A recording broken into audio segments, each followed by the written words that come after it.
안녕하세요. 연년생 아들, 딸 키우고 있는 30대 여자입니다. 신우 때문에 이렇게 사연도 다 적어보내게 되었네요. 남편과는 학교 선후배 사이로 알고 지내다 각자가 사회생활을 시작하게 되면서 연애를 시작하게 되었습니다. 그 뒤로 4년간의 연애 끝에 결국 결혼을 하게 되었고요. 거의 10년간 인연의 결실이 맺어지게 된 것이었죠. 그만큼 오랜 인연이었다 보니 서로 눈빛만 봐도 무슨 생각을 하고 있는지 알 만큼 서로에 대해 속속들이 알고 있다고 생각했는데, 남편은 잘 알았어도 남편한테 이런 정신나간 신우가 있는 줄은 생각도 못했죠. 저희가 결혼하면서 친정집에서 저희 신혼집을 해주셨어요. 반면에 시댁에서는 그 어떤 도움도 받지 못했죠.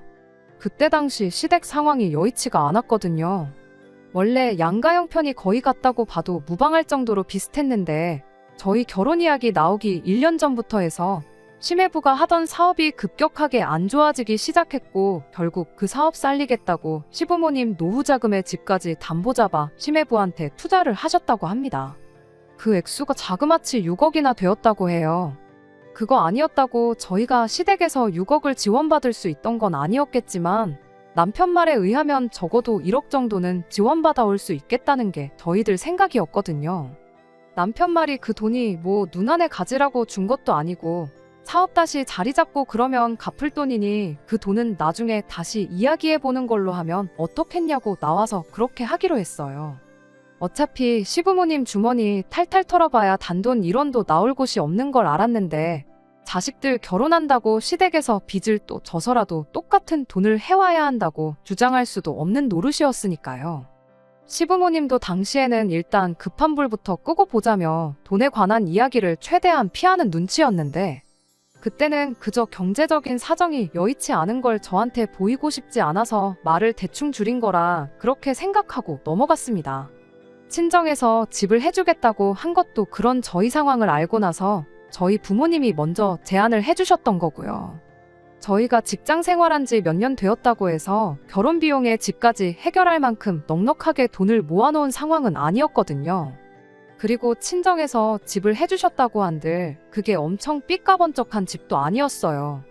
그냥 투자 목적으로 재개발 수요를 노리고 오래전에 사놓은 아파트가 있는데, 당장 재개발을 하는 것도 아니고 못해도 10년은 더 걸려야지 그 주변 일대가 활성화가 될 거라면서 일단 그 집에서 살 수 있게 여건을 마련해 주셨을 뿐, 그 집을 저희 가지라고 주신 것도 아니다 보니 시댁에서 돈 한 푼 안 해줬다고 해서 그게 불공평하네 만에 따질 것도 없었습니다.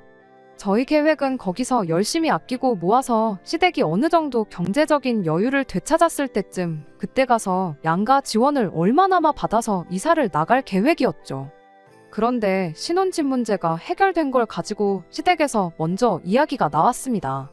솔직히 저희가 살 곳이 해결되었다 뿐이지 집이 생긴 건 아니다 보니 예단이나 예물 같은 허례허식은 최대한 생략을 하고 싶었어요. 당장 그런 인사치레 하는 것보다야 저희가 단돈 얼마라도 더 가지고 있고 그걸로 주식에 투자를 하든 다른 어떤 것에 투자를 하든 그 목돈을 굴리는 게 더 이득이라는 생각이었거든요. 그래서 그 이야기를 드리려고 시댁을 찾아가 집 문제가 어떻게든 해결되었다는 이야기를 꺼냈는데, 시댁에서는 그걸 저희가 신혼살림을 차릴 집이 해결되었다는 게 아니고 친정에서 집 한 채를 사주는 걸로 이해를 했는가 보더라고요. 그래서 제가 다시 그게 아니고 친정 부모님 명의로 있는 집에 저희가 몸만 들어가서 사는 거라고 다시 정정해서 시어머니께 말했죠. 그랬더니 시어머니가 주면 주는 거고 아님 아닌 거지 들어가서 살게 해주는 건 또 뭐냐며 저희 부모님을 두고 약간 치사하다는 식으로 한마디 하더라고요. 어디가 치사하다는 건지는 도무지 모르겠지만 그것보다 시모 반응이 솔직히 황당하고 어이가 없었습니다. 그래도 그땐 남편이 먼저 나서서 우리 집이라고 뭐 얼마나 대단한 거 해가냐고 당장 축의금 들어오는 것도 가져가실 판인데 당장 들어가 살 곳을 해결해 주신 것만 해도 감사해야 할 일 아니냐면서 어머님한테 한마디 해주더라고요. 물론 그런 자식의 반응을 두고 시어머니, 시아버지 두 분 다 엄청 기분 나빠하셨어요. 자식이 부모한테 그렇게 말하는 게 맞냐면서요. 남편은 말투 가지고 그럴 게 아니고 현실적으로 생각해보시라고 단호하게 한마디 하고 그 상황을 그대로 종결시켜버렸습니다. 그때는 남편이 그렇게 든든할 수가 없었어요.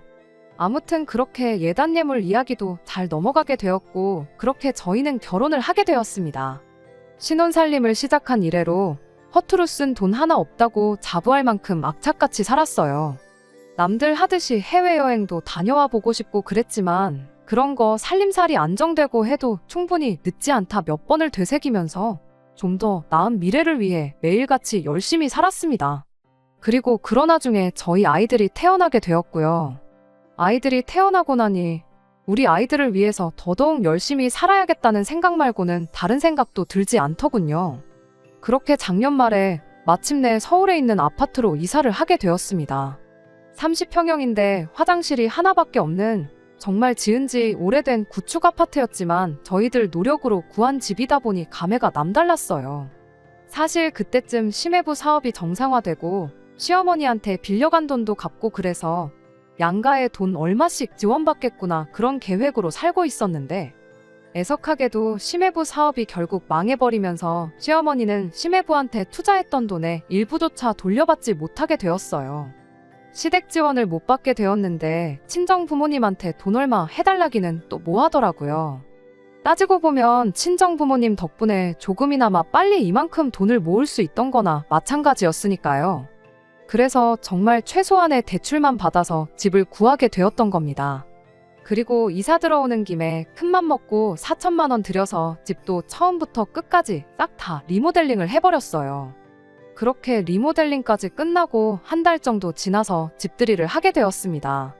친정부모님은 집들이에 오셔서 그간 고생 많았다고 둘이 정말 대단하다고 칭찬 몇 마디 해주시더니 갑자기 1,000만 원이 들어있는 통장을 하나 건네셨어요. 큰 거 못 해줘서 미안하고 이 돈으로 가정가구 새 걸로 바꾸고 싶은 거 있으면 바꾸라고요. 저희들이 신혼 때 장만했던 가정가구들을 대부분 그대로 가져와서 사용하고 있었거든요. 남편은 아무래도 시댁에서 한 푼도 못 받을 걸 알고 있으니 괜찮다고 한사코 거절했지만 친정 부모님이 너무 강하게 나오셔서 결국 그 돈을 받게 되었어요. 그리고 그 다음 주에 시댁 식구들을 초대해 집들이를 하게 되었습니다. 시부모님은 물론이고 신우네도 같이 초대를 하게 되었죠. 신우가 저희 집에 들어오는 순간 이 집 참 재밌다고 아파트가 외관은 꼬름해 보이는데 아내는 나름 신축 아파트처럼 꾸며놨다고 하면서 뱁새가 황새 따라한다고 수고했다며 칭찬인지 욕인지 모를 말을 하더라고요. 신우네가 한참 사업이 잘 될 때는 서울에 있는 신축 아파트에 살고 있었어요. 저희 집하고는 비교도 안 될 만큼 좋은 집이었죠. 그렇다 보니 보는 기준이 높을 수도 있겠다는 생각은 들었습니다. 하지만 그거야 왕년의 일이지 당장만 두고 보면 월세 생활하면서 여기저기 전전하고 있었거든요. 그리고 그런 사정을 저희가 뻔히 알고 있었다 보니 웬만하면 집들이에 신우네를 부르고 싶지가 않았었어요. 니들은 망해가지만 우리는 잘 나간다고 자랑하는 것처럼 보일 수도 있겠다 싶고 신우가 어떻게 이 상황을 받아들일지 조금 눈치가 보였달까요. 그런데 칭찬인 듯 욕인 듯 집을 평가하는 그 반응을 보니 당장은 상황이 어려울지라도 우리가 집을 샀다는 사실이 그닥 부럽지는 않은가 보다 그런 생각이 들고 다행이구나 싶더군요. 그래서 신우의 애매한 평가에 그냥 적당히 웃어넘기고 말았습니다. 그런데 알고 보니 신우가 저희 집을 우습게 본 게 아니고 진짜 부러워했던 모양이더라고요. 그도 그럴게 당장 방 한 개 딸린 월세집에서 심해부랑 10살 먹은 딸하고 같이 지내는 것도 모자라 시부모님도 같이 모시고 살고 있었거든요. 집들이 이후 그전까지 저희랑은 거의 연락도 없이 지내던 신우가 저한테 자주 연락을 해왔어요. 시조카가 우리 아이들을 너무 보고 싶어 한다면서요. 저희 애들이 그때 2살, 3살이었는데 10살 먹은 시조카에 비하면 한참 어리기도 했고 막상 집들이 때 시조카가 저희 애들을 이뻐하는 느낌은 하나도 없었거든요. 그때는 그저 시조카가 좁아터진 집이 얼마나 싫었으면 말을 그렇게 하면서까지 우리 집에 놀러오고 싶다고 할까 그런 생각이었습니다. 오히려 부모님, 그러니까 신우랑 심해부가 상처받지 않게 애들 보고 싶다고 돌려 말을 하는 게 애가 참 어른스럽구나 하는 생각까지 들었어요. 신우네가 좋아서라기보단 어린 시조카가 불쌍한 마음에 자주 놀러오시라 했죠. 이렇게 된 지금에 와서 다시 생각해보면 그런 저의 어줍잖은 배려가 화근이 되었다면 화근이 되었겠다고 할 수도 있겠네요. 처음에는 저희 집에 올 때마다 주스라도 하나 사들고 오면서 미안한 기색을 보였던 신우가 그렇게 저희 집에 찾아오기 시작한 지 반년쯤 지났을 때는 그냥 자기 집 드나들듯 시도 때도 없이 저희 집에 찾아오고 그랬거든요. 심지어 저희 이사한 지 얼마 지나지 않아서 신우네가 이사를 하게 되었는데 마침 지역이 저희 새로 이사한 집 근처였어요. 걸어서 25분 거리밖에 되지 않았다 보니까 신우가 마음만 먹으면 아무 때나 올 수 있는 거리가 되면서 그나마 멀리 살 적에는 한 달에 2번 오던 신우가 그냥 틈만 나면 동네 주민회관 드나들듯 오기 시작하게 된 것이었습니다. 처음에는 시조카가 집이 오죽 답답했으면 그랬겠냐고 오고 싶을 때 오라고 했던 건데 언젠가부터는 시조카를 데리고 오기는커녕 신우만 혼자서 저희 집에 찾아오기 시작한 게 더 문제였지요. 실은 시조카가 집에 있는 게 답답했던 게 아니고 신우가 좁은 집에 있는 게 답답했던 거였던 거죠. 신우가 그렇게 혼자 저희 집에 와서 하는 일이라곤 커피 머신으로 커피 한 잔 내려놓고 저희 집 냉장고에 있는 간식거리들 꺼내 먹는 게 일이었어요. 그거 다 끝나면 소파에 들어누워서 여름에는 에어컨 빵빵 틀어놓고 TV 보고 보일러 빵빵하게 틀어놓고 낮잠 자고 그러는 게 일이었습니다. 커피가 없으면 저한테 전화해서 커피 사놓는 걸 깜빡했나봐 뭐라 하고 군것질거리가 없으면 집에 먹을 게 하나도 없다고 뭐라 하고 맨 처음 올 때 주스 같은 거 몇 번 사온 거 말고는 자기 돈으로 뭐 하나 사가지고 오는 일이 한 번 없었죠. 간식거리 같은 것도 솔직히 신우 먹으라고 채워놓는 게 아니고 시조카가 같이 올 때를 대비해서 몇 개 마련해 놓은 거였어요. 그런데 시조카는 오지도 않고 신우 혼자 와서 다 해치우는 걸 보니 참 염치가 없어도 저렇게 없을 수가 있나 싶었죠. 그리고 언젠가부터 그런 신우를 제가 견딜 수가 없었어요. 아이들은 어린이집에 있고 저희는 출근해 있어서 빈집인데 무슨 상관이냐 따진다면 뭐라고 해야 할지는 모르겠는데 싫은데 그냥 싫은 거지 꼭 이유가 있을 필요는 없잖아요. 결국 참다 못한 제가 남편더러 신우 좀 우리 집에 못 오게 하면 안 되느냐고 한마디 했어요. 신우가 우리 몰래 퍼먹는 간식이며 커피값도 무시 못하겠고 신우 혼자 있는 집에 에어컨이며 보일러며 왜 그렇게 틀어대는지 솔직히 관리비도 신우 없으면 10만 원은 더 아껴 쓸 것 같다고요. 그제서야 남편이 진작에 눈치채지 못해서 미안하다며 신우 일은 자기가 확실하게 정리해놓겠다고 저한테 다짐을 하더라고요. 그렇게 남편을 믿고 남편한테 모든 걸 맡겨놓았죠. 남편이 그러겠다 했으니 최대한 빨리 이 상황이 일단락될 거라 믿어 의심치 않았습니다. 그런데 이 일을 가지고 시부모님한테서 생각지도 못한 이야기를 듣게 될 줄은 생각도 못했어요. 시부모님이 웬일로 저희 집에 다 오시겠다고 하길래 그러시라고 했죠. 가까운 거리였지만 남편 시켜서 댁까지 가서 2분 모셔오라고까지 했어요. 이윽고 남편이 2분을 모시고 집에 돌아왔어요.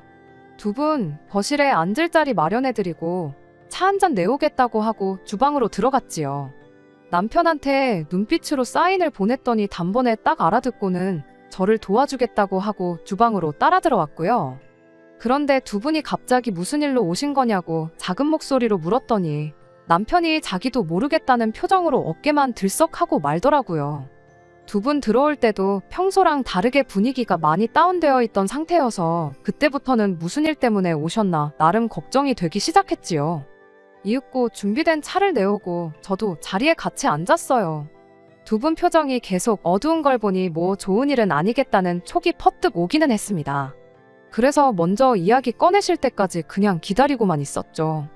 아니나 다를까 먼저 어머님이 입을 여셨어요. 신우에 대한 이야기를 꺼내더라고요. 솔직히 신우 우리 집 좀 그만 오게 해달라고 한 지가 얼마 지나지 않았던 시기였다 보니 마음속으로 설마 신우 때문에 오셨나 하는 생각은 갖고 있었거든요. 설마 아니겠지 했는데 정말 신우 이야기가 시어머니 입에서 나와버리니까 본론을 듣기도 전인데 머리가 복잡해지기 시작했습니다. 왜 신우를 못 오게 하느냐, 남매끼리 그래서 쓰겠냐 하면서 다시 신우를 우리 집에 자유롭게 드나들게 하라는 말을 꺼내면 어떻게 거절을 해야 하나 싶었는데 시어머니가 꺼내온 이야기는 단순하게 신우 좀 오게 해주라는 말이 차라리 나았겠다 싶었을 만큼 제 상상을 까마득하게 뛰어넘는 주제의 이야기였어요. 시어머니 말에 의하면 심해부가 그렇게 사고를 쳐놓고도 온 가족들 모르게 주식과 코인에 손을 대고 있었답니다. 그간 시부모님 노후 자금에 집까지 날려먹고 나서 그래도 나름 자기 때문에 이렇게 된 거 책임을 지겠다고 두 분 모시고 살면서 월세를 전전해가며 돈 되는 일이라면 정말 가리지 않고 하던 그런 사람이었거든요. 그런 책임감이나 생활력 같은 걸 저희도 나름 대단하게 여겼는데 그나마 그 힘든 와중에 벌면서 모아놓은 돈을 다 날려먹었나 봐요. 주식을 투자로 했어야 하는데 심해부는 그때 눈에 뵈는 게 없었는지 마치 도박을 하듯이 여기저기 돈을 빌려다가 계속해서 투자랍시고 코인이며 주식을 끊어내지 못했던 거죠. 그런데 그나마 재기해보겠다고 힘들게 모아놓은 돈까지 다 날리게 돼버리니 심해부가 갑자기 모든 걸 다 포기해버렸다는 겁니다. 당장 일도 나가지 않고 어쩌다 돈이라도 조금 생기면 생기는 대로 다시 코인으로 불려보겠다고 핸드폰만 붙들고 있고 그런 상황이라네요. 그래서 지금 당장 월세도 내지 못하는 상황이 되었다는 거예요. 그나마 두 분 없는 형편에 연금 나오는 게 있어서 그걸로 생활을 하고 있는데 이제는 더 이상 생활이 안 되는 상황이라면서요. 그러니까 그동안 신우가 이 꼴 저 꼴 보기 싫어서 저희 집에 그렇게 드나들면서 현실 도피를 했던 거라고 해요. 적어도 여기 있으면 남편이 핸드폰만 들여다보면서 아무것도 안 하는 꼴을 안 봐도 되었으니까 말이에요. 신우 사정이 딱한 것도 알겠고 현재 시댁이 어떻게 돌아가는지도 다 알겠는데 뭐하러 저희한테 이런 이야기를 다 꺼내시는가 했더니 시어머니가 이렇게 말을 하더군요. 여지껏 니들한테 돈 한 푼 해준 게 없었으니 최대한 내 선에서 니들 신경 안 쓰이게 하려고 노력했다만 이제 당신이 할 수 있는 건 여기까지인 것 같다고요. 지난 몇 년간 할 수 있는 만큼 했고 이제는 더는 못하겠으니 그렇게 알라시며 신우네를 저희 집에 살게 해달라는 소리를 하는 겁니다. 말인즉슨 당신들은 연금 나오는 게 있으니 적어도 저희들한테는 손을 안 벌리고 당신들끼리 살겠다는 거죠. 대신 신우네까진 더 이상 책임을 져줄 수 없게 생겼으니 신우네를 저희 집에 합가시키겠다는 소리였어요. 당신들은 방 하나 딸린 코딱지만한 집에서도 두 가족이 살았는데 니들 집은 30평이나 하니 다행인 거 아니냐고 당장 니들 방이랑 애들 방 빼도 방 하나가 더 남으니 신우네한테 그 방을 내주면 되는 거 아니냐입니다. 정말이지 그날 처음 꺼낸 이야기이긴 하지만 시어머니 입에서 말이 청산유수로 나오는 걸 보니까 얼마나 이 말을 하려고 몇 번을 생각하고 고민했는지 다 알겠더군요. 시부모님 상황도 알겠고 심해부가 정신 나간 것도 알겠고 신우 사정 딱한 것도 다 알겠지만 그렇다고 해서 그게 신우네를 저희 집에 살게 해줘야 하는 이유가 되지는 않았어요. 시어머니 말이 끝나기 무섭게 저랑 남편 입에서 동시에 싫어요 소리가 나왔어요.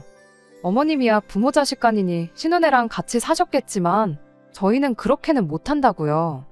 시어머니는 대번에 그게 가족끼리 정없게 무슨 소리냐며 제 말에 반박을 하셨습니다. 부모 자식간이나 형제지간이나 똑같은 거 아니냐고. 그리고 신우가 이 집에 살면서 아이 봐주고 그러면 어린이집 비용도 아낄 수 있는 거나 마찬가지인데 니들한테는 이득 아니겠냐. 애 봐주는 사람이 한 달에 200만 원씩은 받는다는데 신우는 한 가족인데다가 또 시조카를 키워본 경력자이니만큼 믿고 맡길 수 있지 않겠느냐 하면서 짜증 섞인 목소리로 저한테 화를 내듯 따지기 시작하시는데 남편이 나서서 시어머니를 딱 잘라주더라고요. 그러면 누나가 우리 애들 말고 다른 집 애 봐주는 일을 하면 되는 거 아니냐고. 한 달에 200만 원이면 세 가족이 충분히 살 만큼 버는 거 아니냐. 굳이 우리 집에 방 한 칸 차지해서 살 필요 없는 거 아니냐고. 얹혀 살면 우리도 우리지만 누나랑 매형도 분명히 불편한 점이 있을 거다. 매형이 코인에 빠진 건 안타깝지만 누나가 이래서 가장 노릇을 하면 정신을 차릴 수도 있는 노릇이고 정신 못 차리면 그냥 이혼을 시키라고. 뭐가 이쁘다고 집안 전 재산 날려먹고 코인에 빠져서 똥오줌 못 가리는 사람을 데리고 사냐고 한마디 강하게 해주더라고요. 그랬더니 시어머니가 니들은 이렇게 의리의리하게 잘 사는데 지금 니네 누나한테 남의 집 자식이나 보라는 소리를 하고 있냐. 니들만 잘 살면 그만이냐 하면서 역정을 내는 겁니다. 남편이 그간 서운한 게 있던 건지는 모르지만 누나네는 결혼할 때도 부모님 지원받은 걸로 모자라 결혼하고 나서도 전재산을 지원받지 않았냐. 거기는 그렇게 전재산 지원받고도 다 날려먹은 거고 우리는 지원 하나 안 받고 여기까지 온 거다. 그런데 어떻게 니들만 잘 살면 그만이냐는 말씀을 하실 수 있느냐 하면서 두 사람 사이에 고성이 오가기 시작했어요. 시아버지는 할 말이 없었는지 그 상황을 두 눈 뜨고 못 보겠는지 먼 산만 보고 있었고, 저는 저대로 괜히 불똥이 튀겠나 싶어서 아무 말 안 하고 가만히 있었습니다. 결국 그렇게 합의점을 찾지 못하고 시부모님은 집으로 돌아가셨어요. 모셔다 드린다고 했는데 가족도 몰라보는 인간 말종들 하고는 단 한순간도 같이 있고 싶지 않으시다며 그냥 나가시더라고요. 그렇게 두 분 돌아가시고 나서 보니 남편도 마음이 쓰였는지 표정이 말이 아니더라고요. 남편한테 혹시 내가 신우를 탐탁치 않게 생각해서 거절한 거냐, 사실 누나를 도와주고 싶은 거냐 물었죠. 남편 대답 여하에 따라 어느 정도 신우네를 도와줄 요량은 있었는데, 다행히 남편이 도와주긴 누굴 도와주냐, 차라리 집 나간 고양이들을 도와주지 이게 말이나 되는 상황이냐고 오히려 저한테 미안하다고 사과를 해왔네요. 남편이 저는 신경 쓸 필요 없다는 소리에 저는 제 나름대로 상황이 마무리가 되었구나 그렇게 생각을 했어요. 그런데 그 다음 날이었어요. 그날은 마침 저희 회사가 창립기념일이라 저는 집에 있었거든요. 남편 출근하면서 아이들은 어린이집에 맡겨놓고 오랜만에 모처럼 저 혼자만의 휴일을 만끽하고 있던 찰나였어요. 그런데 난데없이 누군가가 현관문을 비밀번호를 삑삑 누르는 소리가 들리더라고요. 도둑이라도 든 건가? 혼자 있는데 이게 무슨 일인가 엄청 무서웠어요. 언제고 경찰에 신고할 마음으로 최대한 인기척이 안 들리게 살금살금 현관문으로 걸어가 문에 나 있는 구멍을 통해 밖에 누가 있는가 내다봤는데 거기에는 신우랑 심해부가 둘이 서 있더라고요. 신우를 더 이상 우리 집에 못 오게 한 뒤로 혹시 몰라서 비밀번호를 바꿔놓았는데 옛날 비밀번호를 눌러대면서 이게 왜 안 열리지? 이러고 있는데 이게 무슨 일인가 싶었습니다. 다시 그 길로 살금살금 집 안으로 들어가서 방에 들어가 남편한테 전화를 걸었어요. 밖에 신우가 심해부랑 와가지고는 비밀번호를 눌러대고 있다. 이게 무슨 상황인지 모르겠다고 했더니 남편이 자기가 회사의 상황 말하고 금방 그리로 갈 테니 잠시만 기다리라고 하더라고요. 저도 참 어리석었던 게 사실 그 상황에 가만히 기다렸다가 남편이 도착해서 해결하게 냅뒀으면 되는 건데 괜히 남편 도착했을 때 제가 집에 있었으면서도 두 사람을 밖에 세워둔 걸 가지고 이야기가 나오지는 않을까 싶어서 두 사람한테 문을 열어줬어요. 나름 연기한다고 자다가 방금 막 일어난 척을 하면서 문을 살짝 열고는 무슨 일로 오셨냐고 능청스럽게 연락도 없이 어쩐 일로 오셨냐고 물어봤죠. 그런데 신우랑 심해부가 그런 제 말에 대답도 하지 않고 냅다 문을 잡아 뽑듯이 당기더니 막무가내로 집 안으로 들어오더라고요. 둘만 들어온 게 아니고 두 사람만큼 커다란 이민 가방 3개를 끌고 들어오면서요. 그러곤 그대로 저희 집 바닥에 드러눕는 거예요. 이 집에 같이 살게 해주기 전까지는 나갈 생각이 없다면서 말이죠. 그 더러운 꼴을 자식 앞에서는 보여주기 싫었는지 그나마 시족하는 시부모님한테 맡겨놓고 왔나 본데 그건 참 다행이다 싶었습니다. 시조카가 있었으면 애가 무슨 잘못이냐 불쌍한 마음에 제 마음이 같이 약해졌을 수도 있던 노릇이었으니까요. 신우 계획은 보나마나 뻔했어요. 집 비밀번호도 알고 있겠다. 저희 집 비었을 때 막무가내로 짐 싸들고 쳐들어와서 안 나간다고 뻐기면 저희들이 무슨 수로 그 둘을 내쫓겠나 하는 생각이었겠죠. 거기서 문을 열어준 저도 바보 같지만 참으로도 염치 없는 인간들이 세상에 또 있나 싶었습니다. 바닥에 대자로 드러누워서는 한다는 소리도 어이가 없었어요. 그렇게 안 봤는데 사람이 참 매정하다면서 반대 입장이었으면 자기들은 저희한테 방 한 칸이 아니고 방 2칸, 3칸도 내줬을 거라면서 난리법석을 떨더라고요. 이미 시부모님하고는 이야기가 다 되었고 우리들은 여기서 살기로 정했으니 그렇게 알라며 뻔뻔하게 나오는데 어이가 없었어요. 우리도 시부모님하고 이야기 다 했다고 같이 살 생각 없다고 분명히 뜻을 전했는데 이게 뭐 하는 짓이냐고 저도 지지 않고 한마디 했죠. 그랬더니 심해부가 자리에서 벌떡 일어나더니 손가락으로 제 어깨를 쿡쿡 찌르면서 저보고 뭐 집 하나 가지고 있는 걸로 그렇게 유세를 부리냐입니다. 그러면서 왕년에 자기들 잘 나가던 이야기를 하더라고요. 이미 제가 남편과 결혼하기도 전, 그러니까 저는 두 눈으로 본 적도 없던 때의 이야기를요. 이깟집 예전 같았으면 우리도 저도 안 살았을 거라고, 상황이 이런데 가족끼리 너무한 거 아니냐며 그렇게 안 봤는데 사람이 참 매정하다고 계속 제 어깨를 쿡쿡 찌르면서 빈정거리는 겁니다. 신우가 바닥에 드러누워서 땡깡거리는 거야 그냥 진상을 부리는 거니 그냥 무시하면 그만이었지만, 심해부가 저를 툭툭 건드리는 건 솔직히 기분이 나쁜 것보다 그 상황 자체가 무서웠어요. 아무래도 잘 나가던 사업은 쫄딱 망했고, 자기 자신은 코인에 빠져서 빚더미에 올라있고, 가족들 전부 길바닥에 나앉게 된 상황인 사람이 눈에 뵈는 게 뭐가 있겠나요. 이런 상황이 벌어질 줄은 모르고 문까지 열어다가 집안으로 들여보내준 제 잘못이긴 했지만, 아무튼 그 상황에서 최대한 주눅들지 않고 남편이 올 때까지 침착하게 있는 수밖에 없다는 생각이었습니다. 심해부한테 이게 지금 뭐 하는 짓이냐고, 내 몸에 털끝 하나 건드리면 그대로 폭행으로 신고해버리겠다고 강하게 나갔습니다. 그랬더니 심해부가 손가락으로 어깨 좀 밀었다고 무슨 폭행이냐, 가족끼리 무슨 신고냐 하면서 아주 어깨 동무라도 한 번 하면 목 졸랐다고 하고 다니겠네 하면서 계속 빈정거리더라고요. 신우도 그때부터는 심해부가 제정신이 아닌 걸 눈치챈 건지 심해부한테 그만하라고 말리긴 하더군요. 그런데 오히려 신우가 그만하라는 말을 하자마자 심해부가 눈이 뒤집혀서는 가족도 몰라보고 지 잘난 줄만 아는 것들은 혼 좀 놔봐야 한다며 혼자 길길이 날뛰기 시작하는 거예요. 일촉즉발의 상황에 때마침 남편이 집에 들어왔어요. 그리고 심해부가 제 어깨를 붙들고 있는 장면을 보자마자 전후사정 묻지도 않고 그대로 제 쪽으로 달려와 심해부를 바닥에 매다 꽂아버렸습니다. 그제서야 심해부도 정신이 퍼뜩 들었는지 언제 그랬냐는 듯 가만히 있더라고요.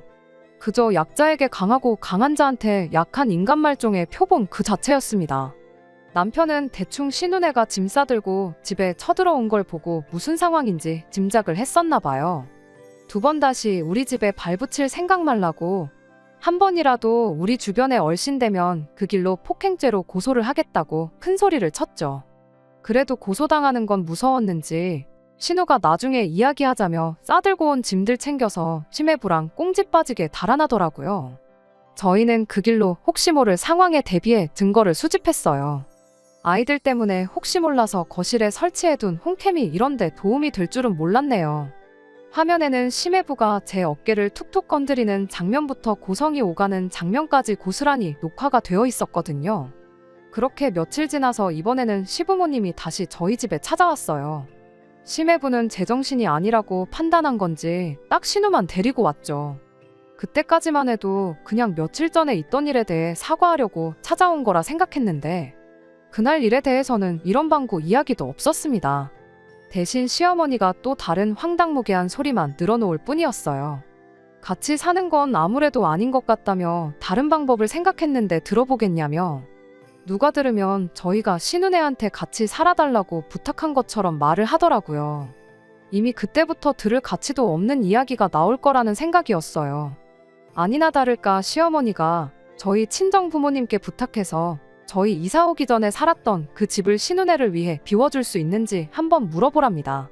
저희가 그 집에서 돈을 많이 모아서 이사를 나온 걸 보니 그 집이 아무래도 기운이 좋은 집 같다면서요. 나아가서는 그 집을 담보로 대출까지 받아줄 수 있는지 물어보라더군요. 그걸 기반으로 심해부가 다시 사업을 시작하면 어떻겠냐고. 심해부가 지금은 저래도 결혼 전에 정말 잘 나갔다고, 그때만큼 벌기 시작하면 그 돈 갚는 건 일도 아니라고. 아직도 당신들은 심해부한테 받을 돈이 있긴 하지만 이런 특수한 상황을 고려해서 집하고 돈만 어떻게 도와준다면 친정 부모님 돈을 먼저 갚을 수 있게 양보해주겠다며 선심 쓰듯 이야기를 하더라고요. 더 들을 것도 없겠다 싶은 와중에 남편이 그날 심해부가 저한테 언성 높이며 제 어깨를 툭툭 찌르는 영상을 시어머니한테 보여줬어요. 이런 사람한테 지금 뭘 해주고 그것도 모자라 처가의 돈까지 빌려달라고 할 이유가 뭐가 있겠냐고. 당장에라도 고소를 해도 모자랄 인간, 도와줄 생각 없고 아무리 누나랑 내 조카가 걸려있다고 한들 자기는 도와줄 생각 추호도 없으니 그만 가시라고 단호하게 한마디를 하더라고요. 그랬더니 시어머니가 가족도 모르는 괘씸한 놈이라며 저희 보고 어디 니들 맘대로 한번 살아보랍니다. 가족들 내치고 영 끊고 살면서 잘 풀리는 사람은 당신 생에 본 적이 없다고. 어디 니들도 잘 되나 한번 지켜보겠다고요. 그 말에 남편이 눈 하나 깜짝 안 하고 연 끊고 살 건데 우리가 잘 되는지 안 되는지 그 소식은 어디서 들으실 거냐고, 연 끊을 거면 소식도 못 들을 만큼 우리 근처에 얼씬도 말아달라며 덤덤하게 한마디 하고 말더라고요. 신우는 행여나 심해부를 진짜로 고소할까봐 걱정이 되었는지 딱히 아무 말도 안 하고 있다가 연 끊는다는 말에도 남편이 꿈쩍도 안 하자 글렀다 싶었는지 시부모님 모시고 집을 나갔어요. 그렇게 시댁 식구들과 연 끊고 지낸 지가 벌써 반년이 다 되어 갑니다. 그간 남편이 제게 말은 안 했지만 그간 신우며 시부모님한테 맺힌 게 많았었나 봐요. 하지만 그래도 가족이라고 나름 걱정은 되는 듯 보이지만 제 앞에서 내색 한번 안 하고 있는 게 고마우면서도 미안할 따름이네요. 며칠 전에 시조카가 혼자서 저희 집에 찾아왔었어요. 오히려 그날에 일이 전화위복이 된 건지 심해부도 정신을 차린 건지 다시 일을 나가기 시작했다 하고, 신우도 무슨 일을 하는지는 정확히 모르겠지만 일을 하고 있다고 하네요. 결국 자식이라고 시부모님이랑 같이 한 집에 지내고 있다고 하고요. 아이러니하게도 시어머니 말과는 반대로 이렇게 연 끊고 지내게 되니 오히려 그쪽 집은 정신 차리고 잘 지내게 된 것 같아 보였어요. 어린 시조카 보면 왠지 마음이 짠해져서 도와주고 싶은 마음도 들었지만 여기서 저희가 괜히 오지랖 부릴 필요는 없다고 생각해서 그냥 시조카 필요할 만한 거 몇 개 사서 챙겨주고 집으로 돌려보냈습니다. 괜히 여지를 줬다가 잘하려고 노력하는 사람들 또 헛물키게 만들까 싶어서 말이죠. 연 끊고 지내고 있기는 하지만 아무쪼록 신우네가 어린 시조카를 위해서라도 정신 차리고 다시 제대로 된 인생을 살았으면 하네요. 기회가 된다면 그때는 시댁 식구들과 화해를 할 수도 있을 것 같아요. 그때까지 제가 해야 할 일은 그저 저와 아이들을 위해 가족들하고 등을 지는 길을 선택한 남편의 옆자리를 묵묵히 지켜주는 것 말고는 없는 것 같네요. 끝까지 들어주셔서 감사합니다. 오늘의 사연은 여기까지입니다. 구독과 좋아요, 알람 설정 부탁드리고 더 좋은 사연으로 다시 찾아뵙겠습니다. 감사합니다.